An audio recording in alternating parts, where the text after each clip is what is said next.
Hello everyone. Today let us learn about degrees of comparison.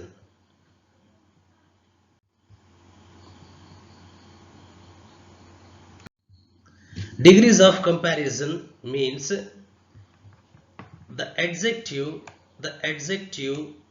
change in form to show comparison. ಅಂದ್ರೆ ಹೋಲಿಕೆಯನ್ನ ತೋರಿಸುವ ಸಲುವಾಗಿ ವ್ಯಕ್ತಪಡಿಸುವ ಸಲುವಾಗಿ adjective ಅನ್ನ ಬೇರೆ ಬೇರೆ ರೂಪಗಳಲ್ಲಿ ನಾವು ಬಳಸ್ತೇವೆ. They are called degrees of comparison.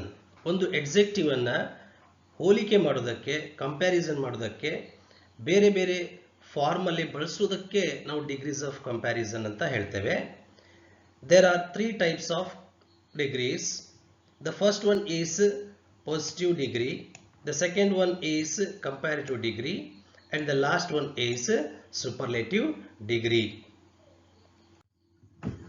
So let us learn about positive degree. Positive degree ಅಂದ್ರೆ ಏನು ಅಂತ ಅರ್ಥ ಮಾಡ್ಕೊಳ್ಳೋಣ.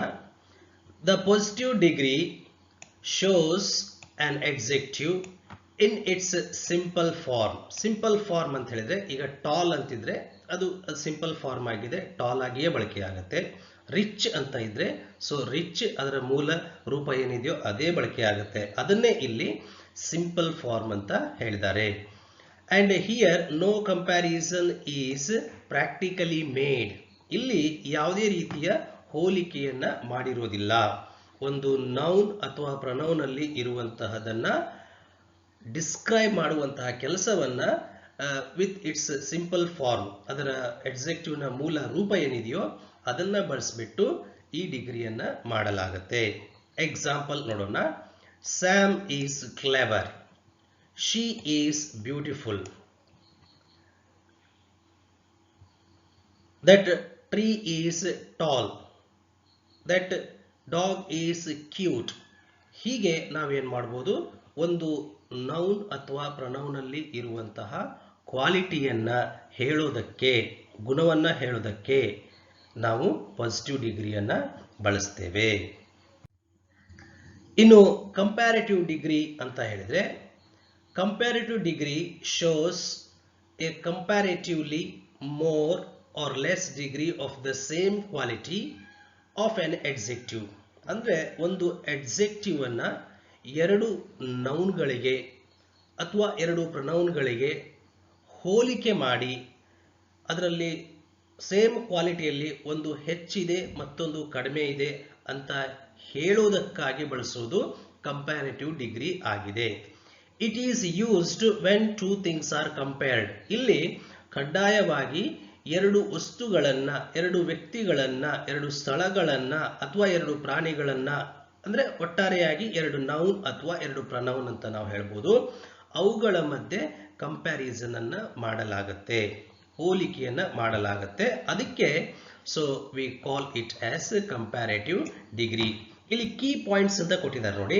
ಕಂಪೇರ್ಸ್ ಟೂ ಥಿಂಗ್ಸ್, ಇದು ಎರಡು ವಸ್ತುಗಳನ್ನ, ಅಂದ್ರೆ ನೀವು ಎರಡು ನೌನ್ ಅಥವಾ ಎರಡು ಪ್ರನೌನ್ ಅಂತ ತಿಳ್ಕೊಳ್ಳಿ. Shows more or less difference in the same quality. ಒಂದೇ ಗುಣದಲ್ಲಿ, ಅದು ಎತ್ತರ ಆಗಿರ್ಬೋದು, ದಪ್ಪ ಆಗಿರ್ಬೋದು, ಬಲಿಷ್ಠ ಆಗಿರ್ಬೋದು, ಧೈರ್ಯ ಆಗಿರ್ಬೋದು ಅಲ್ವಾ. ಸೊ ಈ ತರಹದ ಒಂದು ಕ್ವಾಲಿಟಿಯಲ್ಲಿ ಹೆಚ್ಚೋ ಅಥವಾ ಕಡಿಮೆಯೋ ಅಂತ ಹೇಳೋದಕ್ಕೆ ಬಳಸುವಂತಹದ್ದು ಕಂಪ್ಯಾರಿಟಿವ್ ಡಿಗ್ರಿ ಆಗಿದೆ. So let's have a look at examples. Sim is cleverer than Sam. ಇಲ್ಲಿ ಸಿಮ್ ಅನ್ನುವ ಹುಡುಗನ ಚಿತ್ರ ಬ್ಲೂ ಅಲ್ಲಿ ಕೊಟ್ಟಿದ್ದಾರೆ. ಆ ಕಡೆ ಸ್ಯಾಮ್ ಅನ್ನೋನು ಗ್ರೀನ್ ಶರ್ಟ್ ಅನ್ನ, ಟಿ ಶರ್ಟ್ ಅನ್ನ ಹಾಕೊಂಡಿದ್ದಾನೆ. So here Sim is cleverer than Sam ಅಂದ್ರೆ ಸಿಮ್ ಅನ್ನೋನು ಸ್ಯಾಮ್ಗಿಂತಲೂ ಜಾಣ ಆಗಿದ್ದಾನೆ. ಅಂದ್ರೆ ಇಲ್ಲಿ ಸಿಮ್ ಮತ್ತು ಸ್ಯಾಮ್ನ ಮಧ್ಯೆ ಕಂಪ್ಯಾರಿಸನ್ ಅನ್ನ ಮಾಡಲಾಗಿದೆ, ಹೋಲಿಕೆಯನ್ನ ಮಾಡಲಾಗಿದೆ. ಇಲ್ಲಿ ನೋಡಿ, ಇಲ್ಲಿ adjective ಕ್ಲೆವರ್ ಅನ್ನೋದು ಅದಕ್ಕೆ ER ಅನ್ನ ಆಡ್ ಮಾಡಿದ್ದಾರೆ ಮತ್ತು ದ್ಯಾನ್ ಅನ್ನ ಇಲ್ಲಿ ಬಳಸಿದ್ದಾರೆ. ಕಂಪ್ಯಾರಿಟಿವ್ ಡಿಗ್ರಿನಲ್ಲಿ ಈ adjectiveಗೆ ER ಅನ್ನೋದನ್ನ ಆಡ್ ಮಾಡ್ತಾರೆ, ಅಥವಾ ಆ ಶಬ್ದ ದೊಡ್ಡದಾಗಿದ್ರೆ, ಈಗ ಬ್ಯೂಟಿಫುಲ್ ಆಗಿದ್ರೆ ಅಲ್ಲಿ ನಾವು ಮೋರ್ ಅನ್ನೋದನ್ನ ಅದರ ಮುಂದೆ ಮೊದಲು ಆಡ್ ಮಾಡ್ತೇವೆ. ಆದರೆ ಕಂಪ್ಯಾರಿಟಿವ್ ಅಲ್ಲಿ ದ್ಯಾನ್ ಅನ್ನೋದು ಕಂಪಲ್ಸರಿಯಾಗಿ ಬಳಕೆ ಆಗುತ್ತೆ. ಇದು ನಿಮ್ಮ ಗಮನದಲ್ಲಿ ಇರಬೇಕು. Second example, this girl is more beautiful than her. This girl, ಈ ಹುಡುಗಿ, ಓಕೆ, ಈಸ್ ಮೋರ್. ನೋಡಿ, ಮೋರ್ ಯಾಕೆ ಅಂತ ಹೇಳಿದ್ರೆ ಇಲ್ಲಿ ಬ್ಯೂಟಿಫುಲ್ ಅನ್ನುವಂತಹದ್ದು ಸೊ ಎರಡಕ್ಕಿಂತ ಹೆಚ್ಚು ಉಚ್ಚಾರಣ ಅಕ್ಷರ ಇರ್ತಕ್ಕಂಥದ್ದು, ಅಥವಾ ನೀವು ಲಾರ್ಜರ್ ವರ್ಡ್ ಅಂತ ಹೇಳ್ಬೋದು. ಸೊ ಆ ರೀತಿಯಾದಂತಹ ಒಂದು ಅಡ್ಜೆಕ್ಟಿವ್ ಇರುವಾಗ ಇಲ್ಲಿ ಕಂಪ್ಯಾರೇಟಿವ್ ಡಿಗ್ರಿನಲ್ಲಿ ನಾವು ಮೋರ್ ಅನ್ನ ಬಳಸಬೇಕು. ಈಗ ಕರೇಜಿಯಸ್ ಅಂತ ಬರುತ್ತೆ, ಇಂಟೆಲಿಜೆಂಟ್ ಅಂತ ಬರುತ್ತೆ, ಆಮೇಲೆ ಪಾಪ್ಯುಲರ್ ಅಂತ ಬರುತ್ತೆ ಅಲ್ವಾ. ಸೊ ಇಂತಹ ಅಡ್ಜೆಕ್ಟಿವ್ಸ್ ಬಂದಾಗ ನಾವು ಕಂಪ್ಯಾರೇಟಿವ್ ನಲ್ಲಿ ಆ ಅಡ್ಜೆಕ್ಟಿವ್ಗಿಂತ ಮೊದಲು ಏನ್ ಮಾಡಬೇಕು, ಮೋರ್ ಅನ್ನ ಬಳಸಬೇಕು. This girl is more beautiful than her. ಅಂದ್ರೆ ಇಲ್ಲಿ ನೋಡಿ, ಸೊ ಈ ಹುಡುಗಿ ಸೊ ಅವಳಿಗಿಂತ ಸುಂದರವಾಗಿದ್ದಾಳೆ ಅಂತ ಈ ಇಬ್ಬರು ಹುಡುಗಿಯರ ಮಧ್ಯೆ ಕಂಪ್ಯಾರಿಸನ್ ಅನ್ನ ಮಾಡಲಾಗ್ತಾ ಇದೆ. ಇಲ್ಲಿ ನೆನ್ಪಿಟ್ಕೊಳ್ಬೇಕಾದ ಅಂಶ ಏನಂತ ಹೇಳಿದ್ರೆ, ಸೊ ಎರಡು ನೌನ್ ಅಥವಾ ಎರಡು ಪ್ರೊನೌನ್ಗಳ ಮಧ್ಯೆ ಕಂಪ್ಯಾರಿಸನ್ ಅನ್ನ ಮಾಡಲಾಗುತ್ತೆ. ಅಡ್ಜೆಕ್ಟಿವ್ಗೆ ER ಅಥವಾ ಮೋರ್ ಅನ್ನ ನಾವು ಆಡ್ ಮಾಡ್ತೇವೆ. ದ್ಯಾನ್ ಅನ್ನೋದು ಕಂಪಲ್ಸರಿಯಾಗಿ ಬಳಕೆ ಆಗುತ್ತೆ.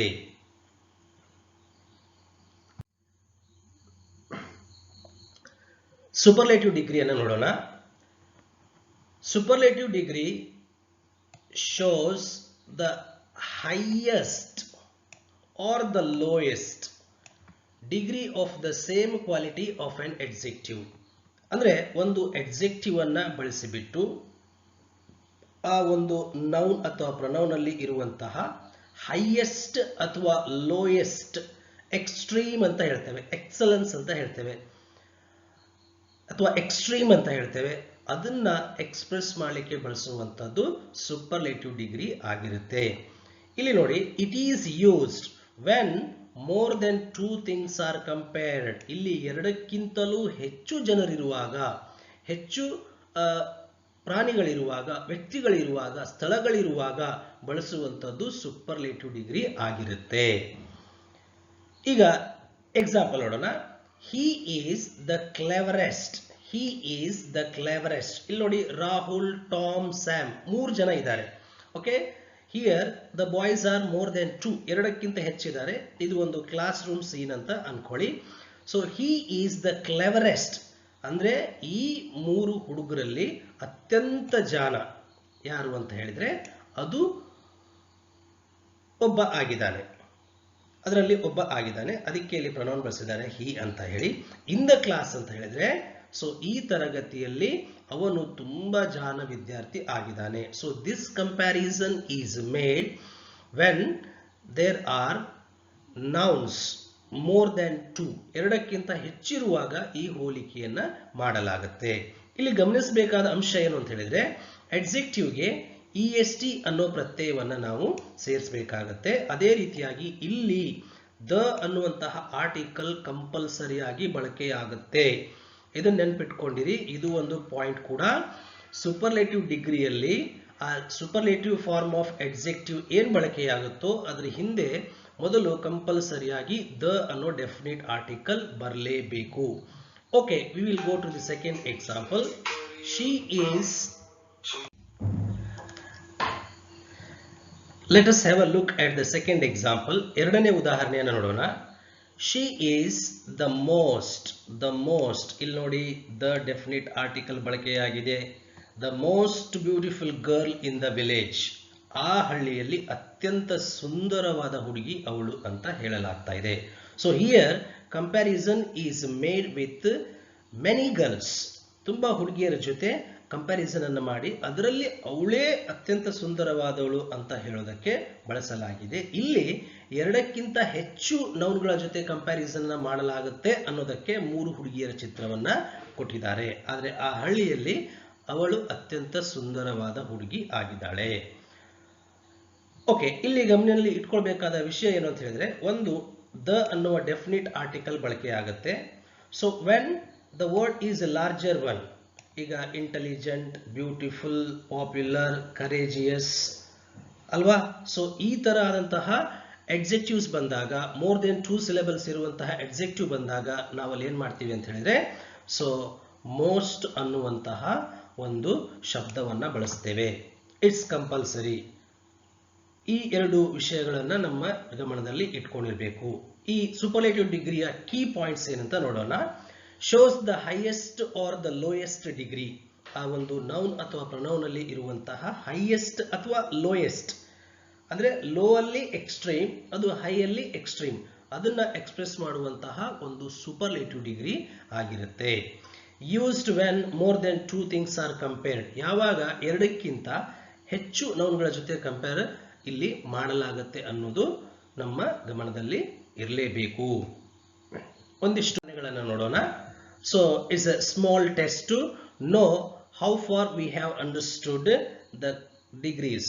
ನಾವು ಡಿಗ್ರೀಸ್ ಅನ್ನ ಈಗ ಎಷ್ಟು ಅರ್ಥ ಮಾಡ್ಕೊಂಡಿದ್ದೀವಿ ಅನ್ನೋದಕ್ಕೊಂದು small test. Name the degree of comparison. ಈಗ ಒಂದು ಎಕ್ಸಾಂಪಲ್ ಅನ್ನ ನೋಡೋಣ. Sachin is greater than Rahul. Sachin is greater than Rahul ಅಂತ ಇದೆ. ಇದು ಯಾವ ಡಿಗ್ರಿ ಆಗಿರ್ಬೋದು? ಇಲ್ಲಿ ಗ್ರೇಟರ್ ಅಂದಾಗ ER ಅಂತ ಬಂದಿದೆ, ಆಮೇಲೆ ದ್ಯಾನ್ ಅನ್ನುವಂತಹ ಶಬ್ದ ಕೂಡ ಬಳಕೆಯಾಗಿದೆ. ಹಾಗಾಗಿ ಇದು ಏನಾಗಿರುತ್ತೆ?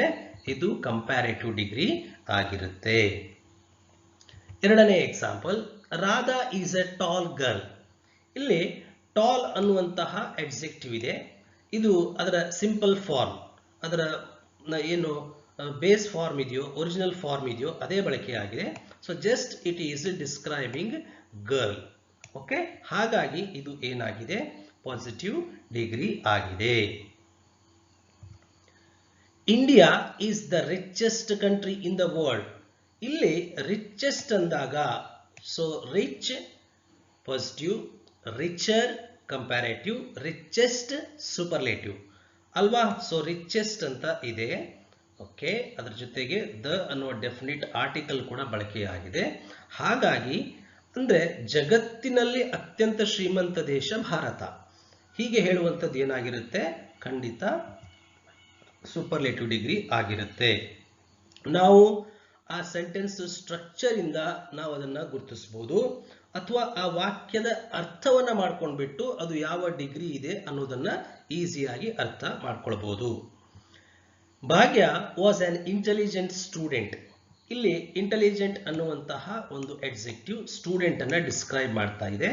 ಹಾಗಾಗಿ ಇದು ಪಾಸಿಟಿವ್ ಡಿಗ್ರಿ ಆಗಿದೆ. Next example, mango is the sweetest of all fruits. ಇಲ್ಲಿ ನೋಡಿ, ಡೆಫಿನೆಟ್ ಆರ್ಟಿಕಲ್ ದ ಬಳಕೆಯಾಗಿದೆ, ಸ್ವೀಟ್ ಇದ್ದದ್ದು ಏನಾಗಿದೆ? ಸ್ವೀಟೆಸ್ಟ್ ಅಂತ ಆಗಿದೆ. ಹಾಗಾಗಿ ಇದು ಏನಾಗಿರ್ಲೇಬೇಕು? ಇದು ಸೂಪರ್ಲೇಟಿವ್ ಡಿಗ್ರಿ ಆಗಿರ್ಲೇಬೇಕು. Then last example, dog is stronger than cat. So here adjective ಗೆ ER ಅನ್ನ ಆಡ್ ಮಾಡಲಾಗಿದೆ, ಜೊತೆಗೆ so than ಅನ್ನುವಂತಹ ಶಬ್ದವನ್ನು ಕೂಡ ಬಳಸಲಾಗಿದೆ. ಹಾಗಾಗಿ ಇಲ್ಲಿ ಡಾಗ್ ಮತ್ತು ಕ್ಯಾಟ್ ಮಧ್ಯೆ ಕಂಪ್ಯಾರಿಸನ್ ಅನ್ನ ಮಾಡಲಾಗಿದೆ. ಸೊ ಎರಡು ನೌನ್ಗಳಿದಾವೆ, ಹಾಗಾಗಿ ಏನಾಗಬೇಕು? ಇದು ಕಂಪ್ಯಾರೇಟಿವ್ ಡಿಗ್ರಿ ಆಗಬೇಕು. Okay, thank you for watching the video. So if you like the video, share it and subscribe our channel. Thank you.